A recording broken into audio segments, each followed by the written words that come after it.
Bonsoir à tous, bienvenue dans votre JT de la semaine, le nouveau rendez-vous hebdomadaire de l'actualité locale sur ATV. Vous les avez peut-être manqués, voici ce qu'il ne fallait pas rater ces 7 derniers jours. Une semaine qui a commencé avec prestance et élégance. Léaline Patry a été couronnée Miss Martinique samedi soir. C'est après une cérémonie de près de 2h30 que les 10 candidates ont fait valoir leur qualité devant le public et le jury. La jeune gagnante de 21 ans était d'ailleurs l'invitée de notre JT lundi soir. Elle a pu nous partager son émotion après cette aventure, mais aussi sa confiance pour Miss France. Regardez.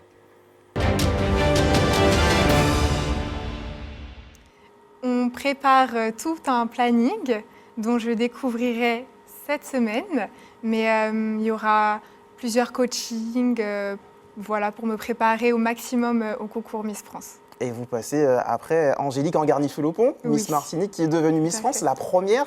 C'est pas trop de pression ? Cela pourrait sembler être impressionnant, mais vous savez, j'ai beaucoup d'admiration pour Angélique et passer après elle, elle nous a montré que c'était possible. Elle a imposé son naturel, elle a su imposer qui elle était et j'espère grandement faire de même. Après les paillettes et l'émotion de Miss Martinique, retour à la vie quotidienne avec un sujet qui concerne directement notre portefeuille, le bouclier qualité-prix. Ce lundi, la préfecture a révélé à la presse et aux enseignes signataires ces nouvelles mesures. Augmentation du nombre de produits dans le panier dit de consommation courante ou encore ajout d'un autre panier bricolage d'une valeur de 390 €. Voici ce qu'il faut savoir sur ce dispositif en Martinique. A dit, au bricolage, le bouclier qualité-prix élargit son champ d'action. Plusieurs secteurs de consommation ont signé cet après-midi ce dispositif visant à soutenir le pouvoir d'achat des ménages martiniquais. Le panier de consommation courante en hypermarché voit 46 produits rejoindre ce programme et les supermarchés passent désormais de 72 produits à 90. Des sous-paniers viennent aussi renforcer ce bouclier, comme celui des jeunes enfants ou encore de l'hygiène. Le bricolage vient aussi appuyer ce pouvoir d'achat des ménages avec 36 produits concernés. Cette sélection représente un montant total de 390 € et 7 enseignes sont désormais signataires. C'est bien de pouvoir se dire qu'on participe au combat contre la vie chère. Comme j'ai dit un peu plus tôt, oui, je suis directeur de magasin, mais je suis aussi client dans différentes enseignes et je ne suis pas insensible à ce que la population vit aujourd'hui. Donc, de pouvoir mettre en place un dispositif qui accompagne les familles, qui va aider les gens sur une période de 12 mois, je trouve que c'est très, très positif. Un bouclier qualité-prix qui s'élargit et qui nécessite également un contrôle. Comme l'assure l'Observatoire des prix, des marges et des revenus, les signataires se sont portés volontaires et chaque enseigne devra appliquer ce dispositif. Les enseignes qui participent sont volontaires pour participer. Donc à partir du moment où on est volontaire et qu'on signe, on s'engage à tenir sa parole, j'allais dire, et de la mettre en œuvre. Néanmoins, il y a quand même une vérification pour voir si jamais il y avait des dérapages.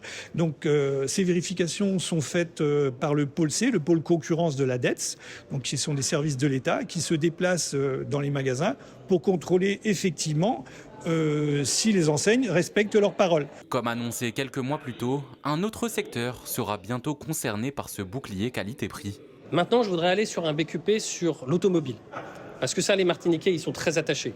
Notamment sur des pièces détachées, sur les services aussi automobiles, changer une roue. Ça va demander du travail de négociation. On va l'entamer là, dans les semaines qui viennent avec de nouveaux acteurs qui ne sont pas habitués à ça. Mais qui doivent aussi contribuer à la lutte contre la vie chère, parce que ça reste une priorité très forte pour les Martiniquais et donc pour moi. Les détails seront d'ailleurs disponibles sur le site de la préfecture de Martinique et ce nouveau dispositif entrera en vigueur dès demain dans les enseignes concernées. De notre panier de courses au conteneur du Grand Port, changement d'échelle, un nouveau scanner mobile vient d'y être installé. Une présentation en situation qui a eu lieu mardi après-midi avec les douaniers. L'objectif, lutter contre le narcotrafic ou encore toute marchandise de contrebande. Regardez. Un camion pas comme les autres fait son entrée sur le Grand Port de Martinique. Son objectif, scanner l'intérieur des conteneurs de passage sur notre territoire. Le déploiement de ce nouvel outil sur notre île, en Guadeloupe et en Guyane, va notamment permettre de lutter contre le narcotrafic et toute autre cargaison illégale. Son atout, c'est qu'il est non intrusif. On n'a pas besoin d'ouvrir les containers pour procéder au contrôle. Il a aussi d'autres atouts, c'est qu'il nous permet de contrôler des containers qui étaient plus difficiles à contrôler avant, de type tous les produits périssables, avec le risque de la rupture de la chaîne du froid. Un nouvel outil innovant qui vient renforcer les actions des douaniers sur le port. Environ 10 conteneurs sont entreposés dans une zone délimitée. L'opération dure environ 45 minutes pour ensuite constater sur un écran tout le contenant qui doit transiter vers d'autres territoires. Donc l'objectif, comme vous pouvez l'observer, c'est de faire passer ce scanner autour des containers. Alors on décide de faire l'ensemble des faces, 2 faces, 3 faces, en fonction de l'analyse de risque qu'on aura pu faire au préalable. Et ensuite, après ce scanning, on va analyser les images pour pouvoir lever des doutes, vérifier si on a quelque chose de suspect qui apparaît à l'image. Identifier des cargaisons suspectes, c'est l'un des buts principaux de la préfecture de Martinique. Depuis le début de l'année jusqu'en juillet, 42 tonnes de cocaïne ont été saisies sur notre territoire, soit 20 tonnes de plus qu'en 2024. Je suis très attentif à ce qu'on monte en puissance sur le port, mais aussi sur l'aéroport, parce que c'est les 2 voies de sortie de la cocaïne. Comme je suis attentif aussi à ce qu'on soit fort pour contrôler les traits de côte, parce que là, c'est l'entrée de la cocaïne et des armes. C'est une entrave supplémentaire pour les narcotrafiquants. On le voit, nos collègues de Guadeloupe ont fait 50 kilos de cocaïne il y a quelques semaines grâce à cet outil. Moi, je souhaite qu'on fasse, je dirais même plus, ici en Martinique. Des ports d'outre-mer concernés par cet outil innovant, mais aussi dans l'Hexagone, où les mêmes types d'appareils sont déjà utilisés. Toujours ce mardi, après l'innovation au Grand Port, cap sur les Anses d'Arlet où la colère gronde. Des parents dénoncent la gestion de leur établissement. C'est au collège Alexandre Stelio que le management de la principale est pointé du doigt. En poste depuis 4 ans, sa façon de travailler est jugée inappropriée. Selon les parents d'élèves, cette situation impacte la vie scolaire, avec notamment l'absence de certains enseignants pour maladie. Une conseillère technique du cabinet de la rectrice est même venue constater les faits. Diana François-Eudoxy était sur place. L'accès au collège Alexandre Stelio totalement bloqué ce matin en raison de la mobilisation des parents en présence des membres du personnel. Ils dénoncent le comportement inapproprié de la principale de l'établissement, notamment envers les élèves de SECPA. Comme dans tous les établissements, il y a des élèves perturbateurs, il y en a qui ont des problèmes plus que d'autres et bon, il y a eu beaucoup de bagarres. Et elle a demandé aux professeurs de ne pas intervenir et de les laisser se battre. Comme ça, elle pourra tous les renvoyer. Donc on ne sait pas si c'est... Sachant que la SECPA compte beaucoup pour le collège, parce que s'il n'y a pas de SECPA, il n'y a pas de collège. On ne sait pas si c'est intentionnel. Les parents déplorent un management toxique qui aurait des conséquences sur toute la communauté scolaire depuis 4 ans. Après plusieurs signalements, aujourd'hui, les parents veulent un véritable changement au sein de l'établissement. Selon eux, le point de non-retour a été atteint. Nous avons eu des parents qui ont été reçus par la principale et dont elle dit à un parent « votre enfant est voué à l'échec ». Quel principal dit ça à un parent dont on sait que l'enfant peut-être est en difficulté quel que soit, mais on n'a pas à dire d'un trait à un parent que votre enfant est voué à l'échec. Donc voilà, ce sont toutes ces petites choses, parce que depuis 4 ans, c'est un cumul, comme je vous dis, c'est un cumul.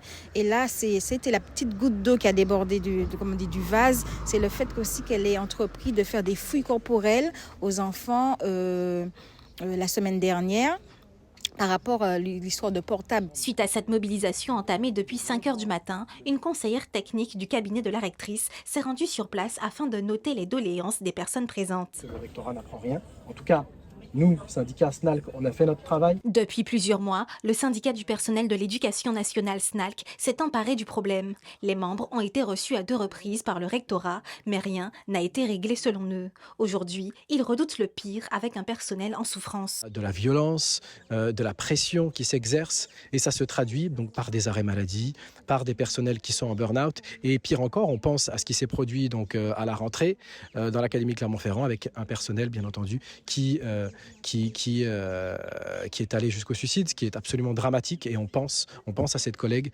effectivement avec ce drame qui s'est produit à Clermont-Ferrand. Manifestement, le DRH, les inspecteurs, les chefs de division ont les mains liées. Donc il faut que la rectrice ou sa directrice de cabinet se saisissent du dossier et propose des solutions concrètes. Si les parents et les syndicats espèrent avoir été entendus aujourd'hui, la mobilisation devrait se poursuivre demain. Toujours dans l'actualité de cette semaine, passons maintenant à celle de mercredi. Un braquage suivi d'une prise d'otage qui a eu lieu dans une bijouterie. Le raid est intervenu sur place rue Lamartine pour maîtriser la situation. Une personne aurait été signalée blessée sur place et 3 autres ont été interpellés. Un reportage de Diana François-Eudoxy. Un braquage d'une bijouterie cet après-midi à la rue Lamartine. Grâce aux rondes qui ont été mises en place dans le centre-ville depuis le triple meurtre du mois de mai et au renfort de la présence de la police et de la collaboration entre les forces de l'ordre, la police et les commerçants, les braqueurs ont pu être arrêtés. Il n'y a pas de blessés graves et donc c'est un moindre mal, mais ça nous montre simplement qu'on franchit à nouveau un palier dans la violence qu'on a sur le territoire de la Martinique. Et on va continuer à travailler avec l'État, avec le préfet, avec la police nationale, avec toutes les autorités de police pour faire reculer la circulation des armes sur le territoire de la Martinique et protéger la population. Mais ce qu'il faut aussi retenir, c'est la rapidité d'intervention des forces de l'ordre coordonnées et qui a permis de mettre un terme à ce braquage et d'arrêter les braqueurs. Du centre-ville aux Trois-Îlets, toujours mercredi, un incendie s'est déclaré au golfe. Du matériel et une vingtaine de voiturettes ont été détruits ou endommagées. Les jardiniers sont arrivés sur place à 5 h du matin et découvraient les flammes. L'activité du site n'a pas été perturbée, mais handicape son bon fonctionnement. Diana François-Eudoxy s'est rendue sur place. Plus d'une vingtaine de voiturettes parties en fumée et l'ensemble du matériel de golf endommagé par les flammes et la chaleur. Ce matin, le local de stockage du golfe des Trois-Îlets est ravagé par un incendie. Déclaré par les jardiniers vers 5 h du matin, les pompiers sont ensuite intervenus pour éteindre le feu qui s'est propagé à l'intérieur du bâtiment fermé. Nous avons eu beaucoup de difficultés à entrer, mais nous avons pu faire remonter les volets et pénétrer avec beaucoup de prudence parce que ce qui brûlait à l'intérieur, c'était des véhicules, des petites voitures du golf avec une motorisation électrique et un peu de motorisation thermique. Mais compte tenu que ce sont des batteries électriques, donc c'était très nocif pour l'homme et très nocif pour la nature et faute de dégagement de chaleur. Donc on a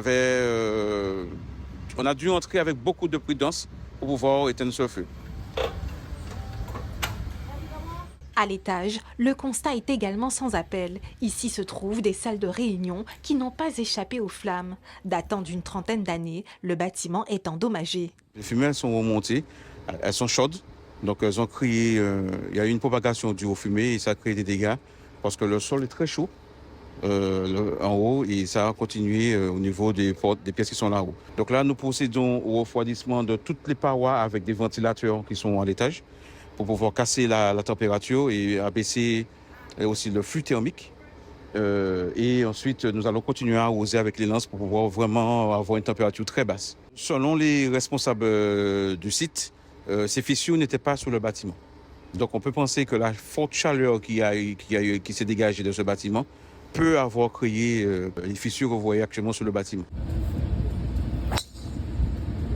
Si le parcours n'est pas impacté par l'incendie, le fonctionnement du golf sera perturbé sans le matériel nécessaire pour la pratique de ce sport. Le site s'étend sur une 60aine d'hectares. Beaucoup de golfeurs jouent font le parcours avec une voiturette, donc là ça va être difficile puisque toutes nos voiturettes ont brûlé. Donc ça a un gros impact sur l'activité puisque, y compris le matériel de location, on va bientôt arriver en haute saison et là on n'a plus de clubs à louer, plus de chariots, en fait. Tout le matériel a brûlé. Ça va être compliqué d'assurer maintenant la suite puisque comme le matériel a brûlé, on ne peut plus louer de véhicules, on ne peut plus louer de matériel de golf.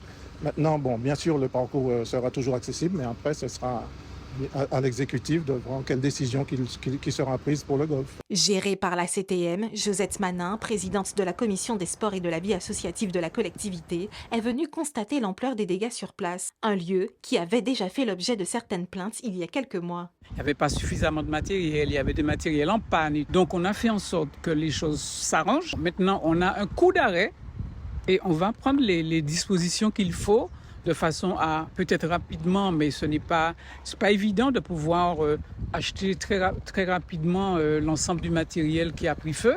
Donc il va falloir attendre effectivement l'acquisition donc de ce matériel et pouvoir recommencer l'activité sur le golf. La cellule risque technologique des pompiers est intervenue ce matin afin de faire des prélèvements chimiques pour détecter une éventuelle toxicité de l'eau et de l'air. Après le résultat des constatations, la CTM devrait communiquer sur l'avenir du golfe des Trois-Îlets suite à cet incendie. Toujours dans l'actualité de cette semaine, direction maintenant Fort-de-France ce jeudi matin, où plus de 500 personnes ont participé à une mobilisation intersyndicale pour dire non au gouvernement successif. Dès 8 h, les organisations appelantes, la CGTM, la CDMT, Force ouvrière et d'autres se sont réunies à la maison des syndicats, exigeant des mesures concrètes, revalorisation des salaires, renforcement des services publics, arrêt du gel du point d'indice des fonctionnaires et protection sociale décente pour tous. Regardez.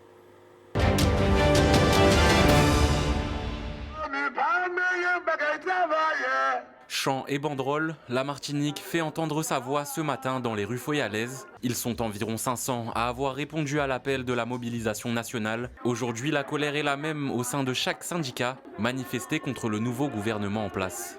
Les gouvernements successifs ponctionnent toujours sur les mêmes personnels. On se retrouve à devoir, quand on est malade, à devoir ne pas être payé avec le jour de carence. Donc ça veut dire qu'on n'est pas payé ce jour-là, le premier jour. Maintenant, 10% moins retirés pendant les 3 premiers mois quand vous êtes en congé de maladie ordinaire. Notre point d'indice n'est pas revalorisé depuis plus de 2 ans. On nous a enlevé la garantie de pouvoir d'achat. CGTM, CDMT, SNES, FSU, tous expriment la même colère sous différentes bannières. La fonction publique, largement représentée, dénonce notamment la suppression de 3000 postes. Un ras-le-bol que tous partagent aujourd'hui. Si le gouvernement n'est pas établi, on doit lui dire que les conditions de travail ne sont pas respectées, peu importe dans la santé, dans l'éducation, même l'hôtellerie ou l'entreprise, l'activité économique ne reprend pas parce que les gens n'arrivent pas à s'en sortir. Le pouvoir d'achat diminue, on disait aussi les salaires, mais les prises en charge non plus ne sont pas bonnes. Donc il faut le dire haut et fort, et la masse, c'est la rue au fait, une contestation sociale générale. Une contestation illustrée à travers de nombreuses pancartes, et tous demandent la même chose, être écoutés par ce nouveau gouvernement. Ce que nous demandons au nouveau gouvernement aujourd'hui, c'est d'ouvrir un véritable dialogue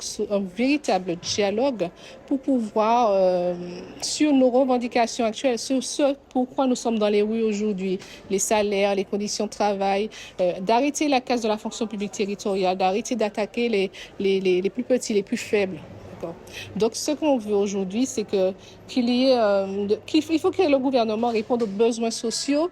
Une colère sociale qui s'est exprimée dans les rues de Fort-de-France, mais pas que. Outre-Atlantique, les mobilisations se sont tenues toute la journée et auraient rassemblé plus de 500 000 personnes, partout en France.